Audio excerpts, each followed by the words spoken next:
Je suis Trésor Mutombo de Opinion 243. Aujourd'hui, nous allons faire une vidéo au plein cœur de notre pays, c'est-à-dire à Mbuji-Mayi, une ville située dans le Kasaï oriental. Nous l'avions promis dans la dernière vidéo sur les 3 critères des leaders. Cette vidéo va aller plus en profondeur sur les 7 péchés capitaux des leaders congolais. Et nous allons commencer tout de suite.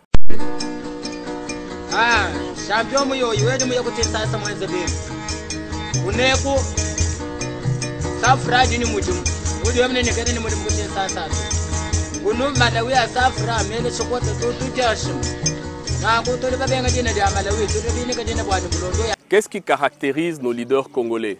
Qu'est-ce qui fait que, malgré tout ce qu'ils nous promettent de faire, nos leaders d'hier et d'aujourd'hui ont toujours du mal à faire décoller le pays? On peut dire que le pays a du plomb dans l'aile. C'est pour répondre à ces questions que nous avions décidé de réunir quelques jeunes Congolais avec lesquels nous avons listé les 7 éléments, les 7 antivaleurs qui font que malgré tous les projets, tout ce que nous faisons, rien ne semble aller. Alors, pour bien comprendre cette vidéo, pour ceux qui n'ont pas suivi la dernière, je vous recommande juste après celle-ci de cliquer sur le lien juste au-dessus où on parlait des 3 critères clés pour être un bon leader. La vidéo d'aujourd'hui va s'appesantir sur le dernier critère qui était celui de l'exemplarité. Et comme je l'avais dit, pour être exemplaire, nous avons les 7 valeurs ou plutôt les 7 antivaleurs contre lesquelles nous devons nous battre pour être des bons leaders exemplaires au pays. Vous allez pouvoir appliquer ces filtres à vos leaders que vous suivez pour savoir si c'est des bons leaders ou pas. Le premier grand péché, c'est peut-être le plus gros péché des leaders congolais, c'est la corruption. La corruption est omniprésente chez nous. Tout se vend, tout s'achète, même ce qu'il ne devrait pas. Tu veux un document au niveau de la commune, tu veux un cachet dans ton visa, tu veux une audience avec une autorité. Un investisseur vient pour investir dans le pays. On peut donner ainsi des exemples à tous les niveaux de corruption parce que la corruption chez nous est omniprésente, elle a pris énormément de formes. Il y a la corruption autant dans le secteur privé que dans le secteur public. Mais on peut s'accorder que la corruption dans le secteur public est la plus dangereuse pour notre pays. Parce que des personnes qui sont censées être là pour l'intérêt général se mettent à privilégier leurs intérêts privés. En fait, on peut définir la corruption comme un système où on accorde des largesses, où on accorde de la complaisance à une autre personne en contrepartie d'un intérêt quelconque. Ça peut être un intérêt financier ou un intérêt matériel. Mais en ce qui concerne notre pays et surtout au niveau administratif et politique, ce n'est plus vraiment dans cette définition-là. Ça devient plutôt l'exigence d'un intérêt, l'exigence d'une rétribution en contrepartie de quelque chose qui est censé être gratuit ou qui est censé être moins cher. Une autorité qui demande $1 million à un investisseur pour lui accorder l'autorisation d'investir dans le pays. Un investissement qui peut être bénéfique pour le pays, mais ne sera pas fait parce qu'il y a une autorité qui cherche de l'argent derrière. Et ça c'est de l'extorsion. En fait, la préparation, c'est le fait que des gens qui s'appellent leaders, qui aspirent à occuper des postes ou qui les occupent déjà, n'ont jamais été préparés à le faire. C'est ça notamment la base ou la source de ce terme qu'on utilise ce dernier temps, la médiocrité. C'est que des gens n'ont jamais été prêts, ils ne se sont jamais préparés eux-mêmes, que ce soit mentalement, intellectuellement, psychologiquement, à occuper des postes d'excellence. Et souvent, on entend des gens dire que Nakozwa va conseiller. En fait, on s'imagine que c'est des conseillers qui vont faire le travail à leur place. Mais ce qu'il faut comprendre, c'est que conduire un pays, c'est comme conduire une voiture sur une route sinueuse, sur une route qui a beaucoup de virages. Vous pouvez avoir votre carte, vous pouvez avoir quelqu'un qui vous guide, mais si vous-même vous n'êtes pas un bon chauffeur, vous allez crasher le véhicule. Et le crash que nous avons en ce moment, c'est à cause de ce genre de choses.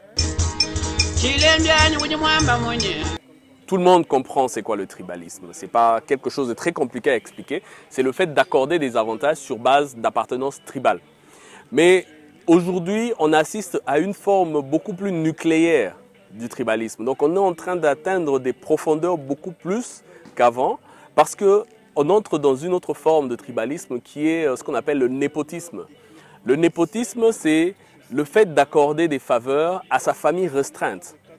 Aujourd'hui, vous allez entrer dans un parti politique ou vous regardez dans un cabinet, vous allez vous rendre compte que tous les postes clés sont occupés par la femme, le fils, la fille, le neveu, la tanterette, l'oncle. Alors, si vous voulez savoir si votre leader est dans le népotisme, c'est très simple. Regardez juste, par exemple, pour ceux qui sont députés, regardez la liste électorale. Regardez qui est le suppléant, qui est le deuxième suppléant, qui est le premier, qui est le deuxième suppléant.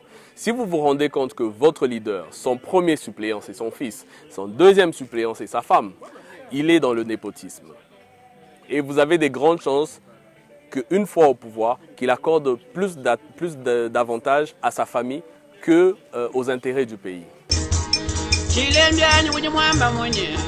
Le clientélisme, en fait, c'est comme le népotisme, c'est comme le tribalisme, sauf que ici, le critère de base, ce n'est pas l'appartenance tribale ou l'appartenance familiale. Le critère de base, c'est l'appartenance, on va dire l'appartenance dans les groupes, dans les associations. Je vous donne un exemple, un nouveau mandataire qui arrive dans une entreprise, il est nommé DG d'une entreprise publique. Il se met à promouvoir les membres de son parti politique qui sont dans cette entreprise. Ça, c'est du clientélisme. Et la conséquence de ce genre de choses, c'est que les gens commencent à adhérer au parti politique, non pas parce qu'ils adhèrent aux idées, mais parce qu'ils voient qu'il y a des opportunités d'emploi, il y a des opportunités d'affaires là-bas. Et dans ce genre de cas, on ne parle plus de membres de partis politiques, mais on parle de clients des partis politiques. D'où le mot d'ailleurs, clientélisme. Cinquième péché capital de nos leaders, c'est ce qu'on appelle le patrimonialisme. Le patrimonialisme, c'est le fait de confondre le patrimoine de l'État à ses biens privés. Et comment vous allez reconnaître un patrimonialiste? Vous allez voir quelqu'un, on lui a donné une voiture de service par exemple, mais cette voiture, il l'utilise même plus pour le service, ça devient un taxi. Après, il veut même la vendre. Donc ça, c'est quelqu'un qui est dans le patrimonialisme. Et ça, c'est parmi les antivaleurs clés qui détruisent ce pays. Un autre exemple, par exemple, vous avez quelqu'un qui est nommé administrateur, directeur général d'une entreprise publique, qui a droit, par exemple, à un logement. On lui donne une maison de cette entreprise-là. Mais au moment de partir en retraite ou au moment où il perd les avantages sociaux, il reste quand même dans la maison. Il ne veut plus lâcher. Il a même mis des locataires là-bas. Ça, c'est du patrimonialisme. Et quelqu'un comme ça, si vous le votez, soyez-en sûrs, une fois au pouvoir, il va considérer les biens publics, la caisse de l'État, ainsi de suite, comme ses propres biens. Et donc, il y aura des détournements, tout ce qui va avec. La redevabilité, en fait, c'est le fait que toute action, qu'elle soit bonne ou mauvaise, tout projet, qu'il soit une réussite ou un échec, a un responsable. Et ce responsable-là est redevable devant la base, devant la population. Malheureusement, dans notre pays, vous allez remarquer qu'il y a des projets qui n'avancent pas, qui ne marchent pas. Il y a des millions de dollars qui sont dépensés dedans, qui s'évaporent. Mais vous avez l'impression qu'il n'y a aucun responsable. Et ça, c'est un problème parce que sans redevabilité, les gens pensent qu'ils peuvent faire n'importe quoi. Il n'y aura personne derrière pour leur demander des comptes. Et pourtant, la redevabilité, c'est un principe clé dans la bonne gouvernance parce que toute personne qui touche à de l'argent public est redevable devant la population. Comment savoir si votre leader fait de la redevabilité ou pas? En fait, c'est très simple à découvrir. Regardez simplement au sein de votre structure, que ce soit une organisation, une ONG ou votre parti politique, est-ce que votre leader vous rend des comptes, surtout des comptes financiers, sur ce qu'il a fait de l'argent des cotisations que vous faites ou de l'argent des financements que vous recevez? S'il ne le fait pas, s'il n'a pas l'habitude de le faire ou s'il est lourd à le faire, c'est quelqu'un qui ne va jamais se sentir redevable devant la population. Donc ce n'est pas un bon leader. Le dernier péché, c'est un péché que nous connaissons très bien, c'est le trafic d'influence. C'est le fait que des gens bien positionnés dans la société ou bien positionnés dans l'organisation essayent de profiter de leur position pour ne pas se plier aux exigences des autres, c'est-à-dire aux exigences du pays. Par exemple, lorsqu'il est en faute, il appelle quelqu'un. Il vous montre la carte, il dit « moi je suis tel ». Donc la police ne peut rien lui demander. Et ça peut se faire de manière légale ou illégale. Aujourd'hui, le trafic d'influence se fait de manière légalisée, c'est-à-dire qu'on accorde de plus en plus d'avantages obscurs à des personnalités.